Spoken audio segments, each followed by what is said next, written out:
नमस्कार दोस्तों, स्वागत है आप सभी का। अगर आप जेल परेडी भर्ती परीक्षा की तैयारी कर रहे हो तो उसके अंदर एक बड़ा ही रोचक और शानदार पॉइंट लगता है अपना विज्ञान से संबंधित और राजस्थान जीके से संबंधित। तो इसके अंदर जीके की अगर बात करें तो उसके अंदर आता है अपना पॉइंट कला, संस्कृति और इतिहास। ठीक है ना।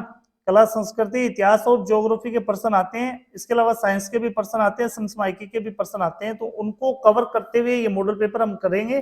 तो अगर आपकी तैयारी कमजोर है तो ये अपनी सीरीज रहेगी 20 मॉडल पेपर को लेकर के, और ये फर्स्ट अपना मॉडल पेपर है। और उसके अंदर हम आप देख पा रहे हो कि सबसे पहले जो 45 के इसके अंदर क्वेश्चन आते हैं ना, जो 45 क्वेश्चन आते हैं वो मैथ और रीजनिंग के आते हैं। मैथ और रीजनिंग के आते हैं। अगर किसी दोस्त को मॉडल पेपर चाहिए, जैसे जैसे अपनी सीरीज चलेगी उस हिसाब से आप कमेंट कर देना आपको मॉडल पेपर चाहिए, तो मैं आपको प्रोवाइड करवा दूंगा। लगभग 20 मॉडल पेपर रहेंगे और इस 20 मॉडल पेपर के बाद आपकी तैयारी बड़ी मजबूत होगी और इसके अलावा आपको पढ़ने की आवश्यकता भी नहीं होगी। देखिए, सबसे पहले कि राजस्थान भौगोलिक दृष्टि से भारत में कहाँ स्थित है। तो राजस्थान की जो कंडीशन है वो भारत में है उत्तर पश्चिमी दिशा में। कौन सी दिशा में आता है? ये उत्तर पश्चिमी दिशा में आता है। तो इसका उत्तर रहेगा 1 नंबर।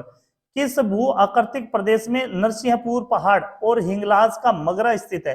देखिए, यहाँ पर बड़ा रोचक प्रश्न है। किस भू आकृतिक प्रदेश में नरसिंहपुर पहाड़ और हिंगलाज का मगरा? तो ये दोनों है वो लूनी बेसिन में आते हैं। कौन से क्षेत्र में आते हैं? लूनी बेसिन के अंतर्गत आते हैं। ठीक है ना। अगला प्रश्न देखिए आप, जलवायु से संबंधित कोई भी परीक्षा हो उसके अंदर प्रश्न जरूर पूछा जाता है। तो आप अच्छी तरह से जलवायु आप कवर कर लीजिए। सबसे पहले थॉर्नवेट के बारे में, थॉर्नवेट के बारे में सबसे ज्यादा पूछा जाता है। तो यहाँ पर प्रश्न है कि थॉर्नवेट थॉर्नवेट के अनुसार DAW जलवायु प्रदेश के अंतर्गत निम्न में से कौन से जिले आते हैं? निम्न में से कौन से जिले आते हैं? तो इसके अंदर जो जिले आते हैं वो आते हैं सिरोही, पाली और अजमेर के जिले। सिरोही, पाली और अजमेर जिले आते हैं।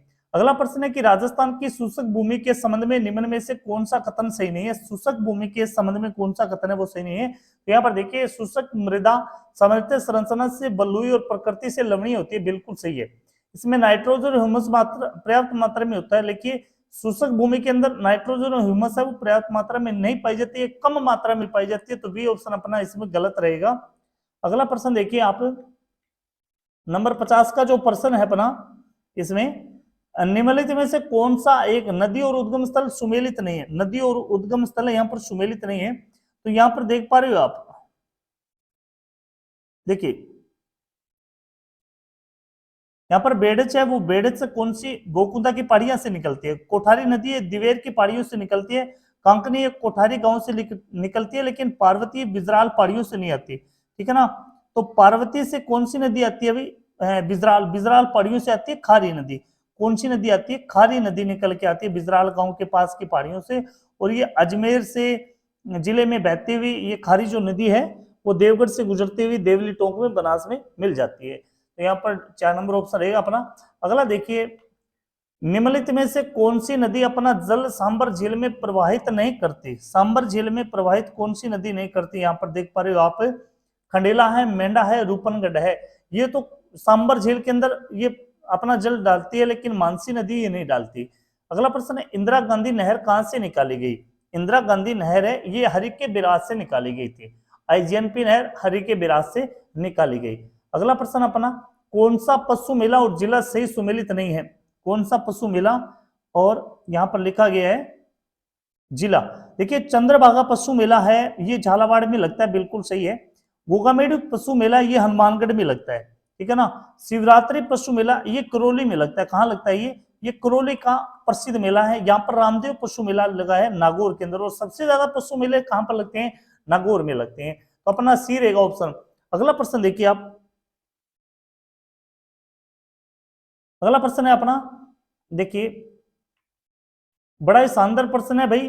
धामड़, करड़ और अंजन ये क्या है? धामड़, करड़ और अंजन ये एक प्रकार की घास की किस्में है। राजस्थान में पाई जाने वाली घास की किस्में है धामण, करड़ और अंजन। आपने ये धामण नाम तो सुना ही होगा।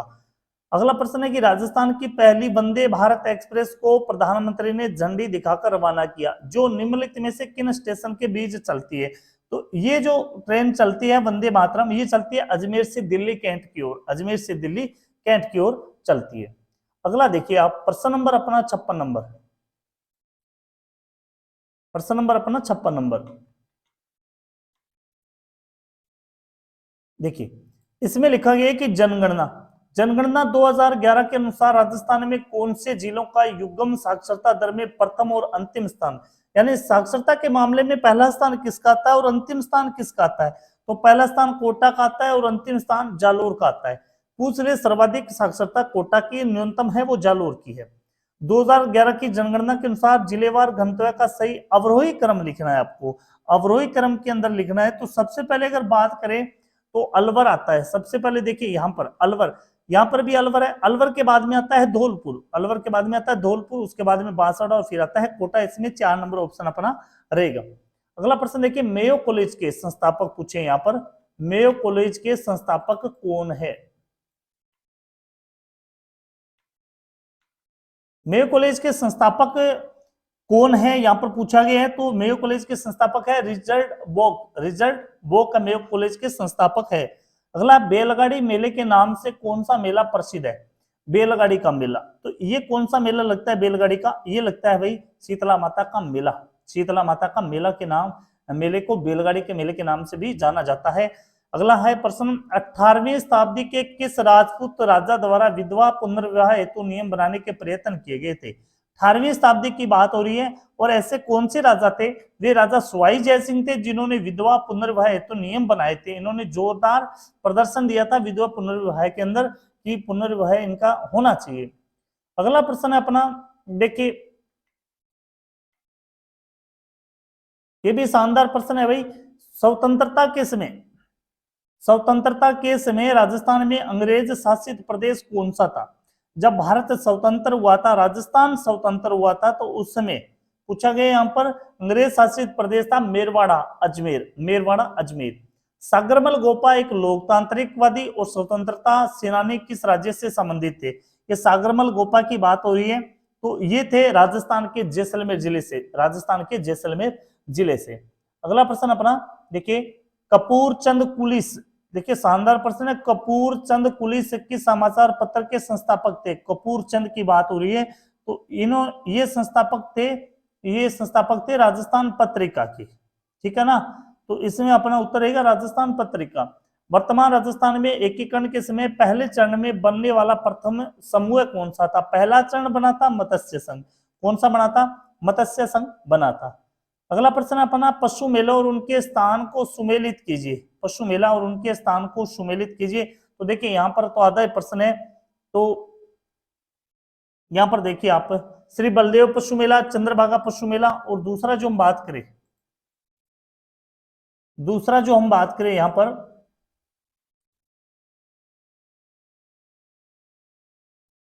दूसरा जो बात करें हम रामदेव पशु मेला और वीर तेजाजी पशु मेला।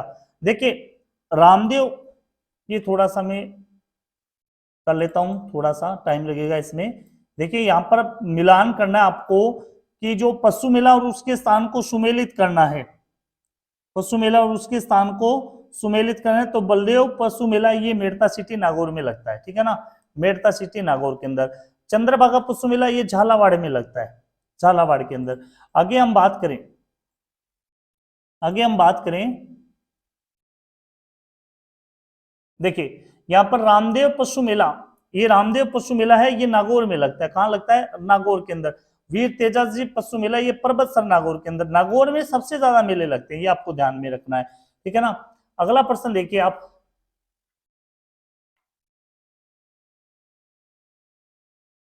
अगला प्रश्न है इसमें एक तार वाला संगीत वाद्य यंत्र जो विभिन्न प्रकार की धुनें और राग उत्पन्न कर सकता है कहलाता है?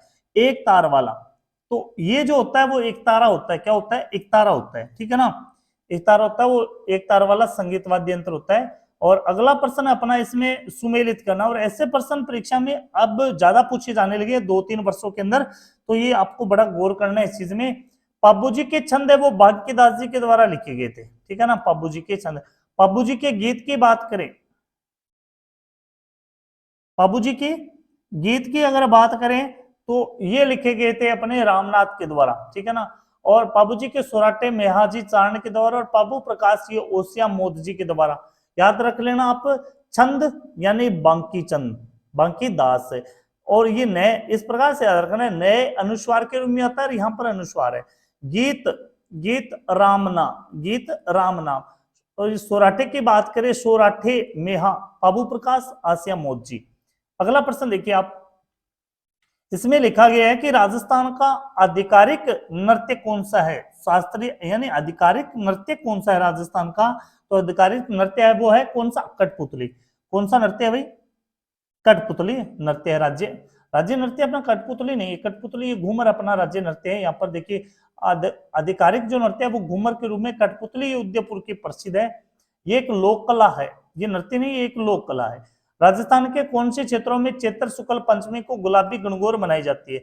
अगर गुलाबी गणगौर की बात हो तो नाथद्वारा का नाम आता है, गुलाबी गणगौर नाथद्वारा। दाबू प्रिंट के लिए प्रसिद्ध, दाबू प्रिंट है बाड़मेर क्षेत्र के प्रसिद्ध गांव अकोला, दाबू प्रिंट है वो अकोला के प्रसिद्ध है। अगला प्रश्न है सागड़ी प्रथा का अन्य नाम, सागड़ी प्रथा का अन्य नाम। सागड़ी प्रथा को किस नाम से भी जाना जाता है, बंधुआ मजदूर प्रथा को नाम से भी इसको जाना जाता है, बंधुआ मजदूर प्रथा के नाम से भी इसको जाना जाता है। बोरला आभूषण ये कहां पर पहना जाता है, वृद्ध महिलाएं पहनती है, सिर पर पहनती है, ज्यादातर वृद्ध महिलाएं, अभी तो ये चलन में आ गया, जवान औरतें भी पहनती है। राजस्थान में तीज के त्योहार के अवसर पर महिलाएं अधिकतर पहनती है, कौन से वस्त्र पहनती है, कौन सी लहरिया बांध की ओढ़नी है, ये तीज के त्योहार पर है वो पहनी जाती है, तीज के त्योहार पर पहनी जाती है। अब अगला प्रश्न देखिए आप,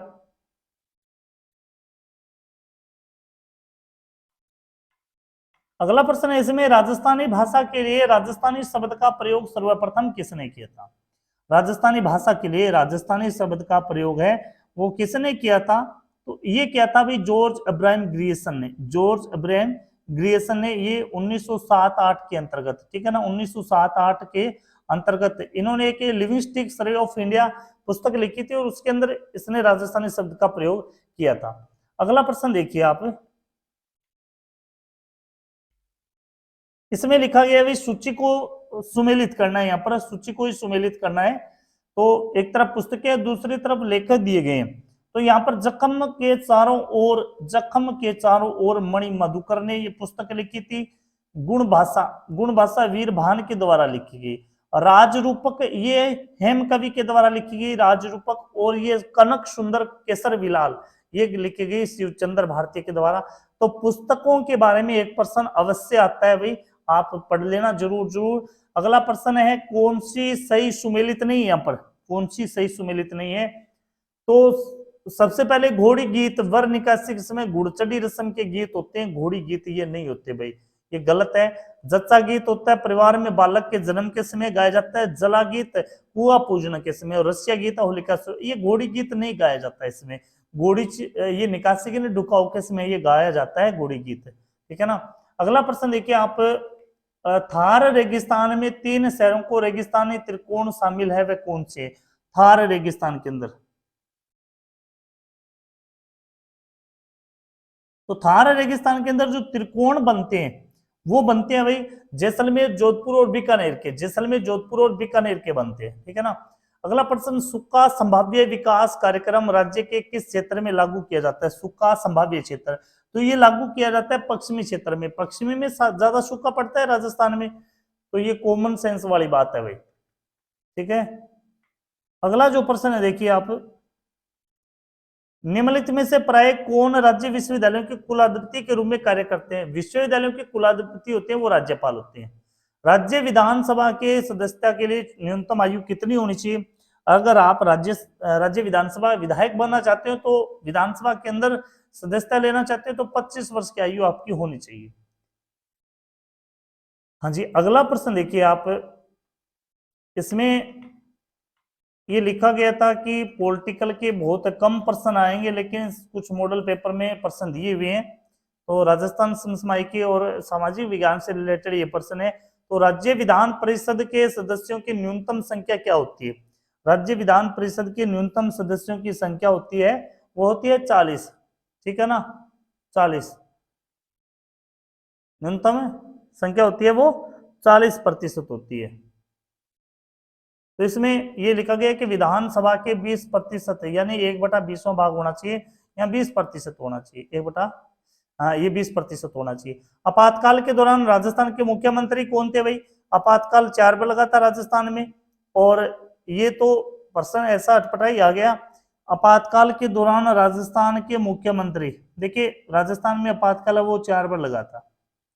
तो यहाँ पर दिखाया गया मोहनलाल सुखाड़िया, हरिदेव जोशी, भैरव सिंह शेखावत। तो ये प्रश्न ही गलत है, क्योंकि मोहनलाल सुखाड़िया के समय भी आपातकाल लगा था, हरिदेव जोशी के समय भी आपातकाल लगा था, और भैरव सिंह शेखावत के समय भी आपातकाल लगा था। तो यहाँ पर ये पूछ ले कि दौरान राजस्थान के मुख्यमंत्री नहीं थे तो शिवचंद माथुर, ठीक है ना। अगला प्रश्न है, राज्य में संसदीय सचिव को शपथ दिलाते हैं। संसदीय सचिव होता है, उनको शपथ दिलाने का काम है वो कौन करता है? वो करता है मुख्यमंत्री, ठीक है ना। संसदीय सचिव मुख्यमंत्री के द्वारा शपथ दिलाई जाती है, और यही सचिव क्या करेगा? ये सचिव मुख्यमंत्री का सलाहकार होता है। अगला प्रश्न है 84 के अंदर देखिए आप, किस अधिनियम द्वारा जिला कलेक्टर को जिला आपदा प्रबंधन प्राधिकरण का अध्यक्ष बनाया गया था? जिला प्रबंधन प्राधिकरण का अध्यक्ष बनाया गया था, ये बनाया गया था आपदा प्रबंधन अधिनियम 2005 के तहत। 2 नंबर है इसका उत्तर। जिला आपदा प्रबंधन प्राधिकरण का अध्यक्ष कौन होता है? तो जिला कलेक्टर होता है, अभी पढ़ा हमने, जिला कलेक्टर होता है। अगला प्रश्न है अपना, भारतीय संविधान का कौन सा अनुच्छेद पंचायतों की संरचना से संबंधित है? तो ये पंचायतों की बात करें या नगर पालिका की बात करें तो अनुच्छेद 243 में आता है, ठीक है ना। अगर पूछ ले आपको कौन से भाग में आता है, तो ग भाग में आता है पंचायत। ग से गांव हो गया, और गांव पंचायत, ठीक है ना। तो 1 नंबर रहेगा इसका उत्तर। अगला प्रश्न है इसमें, निम्नलिखित में से किस तिथि पर 73वें संविधान संशोधन अधिनियम 1992 को राष्ट्रपति से स्वीकृति प्राप्त हुई थी? किस तिथि पर 73वें संविधान संशोधन अधिनियम 1992 को राष्ट्रपति से स्वीकृति प्राप्त हुई थी? तो ये 20 अप्रैल 1993 को स्वीकृति प्राप्त की गई थी। 1992 का संशोधन 93 तक चला था। मानव मस्तिष्क का सबसे बड़ा भाग कौन सा होता है? तो मानव मस्तिष्क का सबसे बड़ा होता है प्रमस्तिष्क। कौन सा होता है? प्रमस्तिष्क होता है। अगला रहेगा प्रश्न नंबर, निम्न में से कौन सा रोग जीवाणु द्वारा फैलता है? यहाँ पर पोलियो दिखाया गया है, फाइलेरियासिस दिखाया गया, टाइफाइड है या हेमोफीलिया। तो जीवाणु से जो रोग फैलता है निम्न में से वो रोग होता है भाई टाइफाइड, ठीक है ना। वायरस जनित रोगों का समूह कौन सा है? वायरस जनित रोग होते हैं, यहाँ पर देखिए सार्स, स्वाइन फ्लू और मम्प्स, ये तीनों रोग है वो वायरस जनित रोग होते हैं। देखिए अगला, तो अगर किसी भाई बंधु को, किसी मित्र को ये मॉडल पेपर पीडीएफ में चाहिए तो आप मेरे को कमेंट कर देना, मैं आपको जरूर भेजूंगा। आप कमेंट में आपका व्हाट्सएप नंबर भी भेज सकते हो, तो उस पर मैं आपको भेज दूंगा। तो आगे देखिए आप, प्रश्न नंबर 91 है, इसमें लिखा गया प्रकाश के परावर्तन के नियम अनुसार निम्न में से कौन सा सही है? प्रकाश के परावर्तन के नियम के अनुसार सबसे पहले आपतन कोण परावर्तन कोण के बराबर होता है। बिल्कुल सही है, इसके अंदर आपतन कोण है वो परावर्तन कोण के बराबर होता है, ठीक है ना। तो इस प्रकार की ये कंडीशन बनती है अपना, इस प्रकार की ये कंडीशन बनती है, ठीक है ना। तो ये हो गया अपना आपतित कोण, ये परावर्तित कोण, ये सेम होती है इसके अंदर। अगला प्रश्न है इसमें, निम्नलिखित में से कौन सा वैश्विक तापमान वृद्धि का एक प्रमुख कारण है? वैश्विक तापमान वृद्धि का एक प्रमुख कारण है वो है, देखिए, समुद्र बर्फ की टोपियों में वृद्धि, समुद्र स्तर में कमी, या अधिक बार होने वाली चरम मौसम की घटनाएं, ये प्रमुख कारण है। वैश्विक तापमान की ये प्रमुख कारण है। 93 के अंदर लिखा गया है कि निम्नलिखित में से कौन पारिस्थितिकी के अध्ययन की मूल इकाई है? पारिस्थितिकी के अध्ययन की मूल इकाई कौन सी है? तो इसमें लिखा गया है पारिस्थितिकी तंत्र, ये मूल इकाई होती है। अगला प्रश्न है इसमें देखिए, निम्नलिखित में से कौन सा खाद्य श्रृंखला का सही क्रम है? खाद्य श्रृंखला जो क्रम होता है वो सबसे पहले शाकाहारी का आता है। इसमें लिखा गया शाकाहारी सर्वाहारी, ये तो गलत हो गया, शाकाहारी शाकाहारी, ठीक है ना। उसके बाद में जो आता है वो आता है मांसाहारी, शाकाहारी के बाद में मांसाहारी आता है, फिर सर्वाहारी और फिर निवारक आता है। तो 4 नंबर रहेगा ऑप्शन।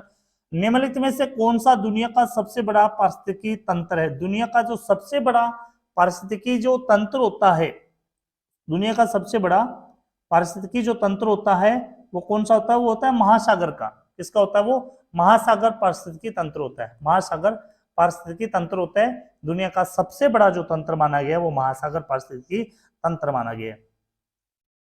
अगला प्रश्न है इसमें 96 वाला देखो,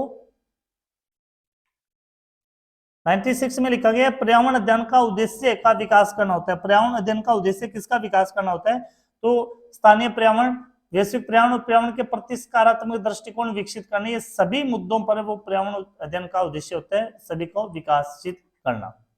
अगला प्रश्न है 97, देखिए ग्लोबल वार्मिंग। ग्लोबल वार्मिंग वैश्विक तापमान में रेगिस्तान के तापमान में वृद्धि होती है, तो इसमें जो तापमान की वृद्धि होती है वो क्षोमंडल की वृद्धि होती है। भारत सरकार की पर्यावरणीय कार्य योजना के संदर्भ में NMSHE निम्नलिखित में से किसका संक्षेप अक्षर है? तो ये इसके फुल फॉर्म यहाँ पर पूछी गई है। तो ये देखिए आप, ये होता है हिमालय पारिस्थितिकी तंत्र को बनाए रखने पर जो राष्ट्रीय मिशन है उसके तहत ये कार्यक्रम होता है। अगला प्रश्न देखिए यहाँ पर, जब वातावरण में कार्बन डाइऑक्साइड की मात्रा बढ़ जाती है तो यह की ओर जाता है, किसकी ओर जाता है? यह जाता है ग्लोबल वार्मिंग की ओर। RTI यानी सूचना का अधिकार विधेयक को राष्ट्रपति की स्वीकृति किस वर्ष मिली थी? तो ये मिली थी जून 2000 के अंदर RTI सूचना का अधिकार। तो ये प्रश्न हमने कवर किया, इसके अंदर राजस्थान जीके के हैं, साइंस के हैं। आपको ये अच्छे लगे हैं प्रश्न? हम लगातार 20 मॉडल करेंगे। 20 मॉडल के अंदर है बहुत सारे ऐसे 1100 लगभग 1100 प्रश्न कवर हो जाएंगे, और इन प्रश्नों के अलावा शायद ही कोई प्रश्न आपको मिलेगा। आपकी तैयारी बेटर रहेगी, ये मेरी गारंटी है, और आप इसे ज्यादा से ज्यादा शेयर करें। जय हिंद दोस्तों।